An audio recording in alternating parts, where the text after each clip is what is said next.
سلام بچه ها، بریم با هم خوشمزه ترین کوکی شکلاتی به اسم کوکی کرینکل رو درست کنیم. برای شروع 50 گرم کره همدمای محیط با 130 گرم شکر دونه ریز توی مخلوط کن میریزیم و با دور تند همزن در حد مخلوط شدن هم میزنیم. حتما این وسط 2-3 بار دورگیری بکنین تا دونه های شکر با کره حل بشه. چون کره دستور کمه به رنگ کرمی در نمیاد و پف نمیکنه. بعد اینکه کامل مخلوط شد نوبت اضافه کردن تخم مرغ است. 2 تا تخم مرغ که وزن هر کدوم از تخم مرغ ها باید تقریبا 60 گرم باشه بهش اضافه میکنیم. بعد نوک قاشق مربا خوری وانیل اضافه میکنیم و با دور کند هم میزنیم. یه دور دورگیری هم میکنیم تا تمام مواد با هم ترکیب بشن. بعد نوبت اضافه کردن مواد خشکه. 5 گرم بیکینگ پودر، 40 گرم پودر کاکائو و 160 گرم آرد سفید قنادی رو با هم ترکیب میکنیم. 3 بار الک و یک دفعه و یک باره به دستور اضافه میکنیم.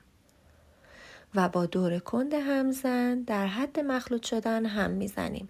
یه خمیر چسبناک و نرمی به دست میاد که به دست میچسبه. برای اینکه این چسبندگی خمیر از بین بره حتما باید داخل یه ظرف بریزیم. 4 ساعت، 5 ساعت یا 1 روز، ترجیحاً 1 روز باشه بهتره، باعث میشه چسبندگی خمیر از بین بره. توی ظرف دربسته بریزیم و بذارین داخل یخچال استراحت کنه. بعد از 1 روز از یخچال در بیارین. اندازه های 15 تا 30 گرم خوب در میاد.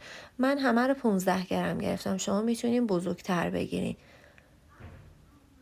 بعد با دستتون گردش میکنین. پودر قندم به میزان لازم کافیه، اندازه خاصی نداره. داخل سینی فرتون و کاغذ روغنی میذارین. فر رو حتما از قبل میذارین گرم بشه. بعد با فاصله توی سینی میچینین.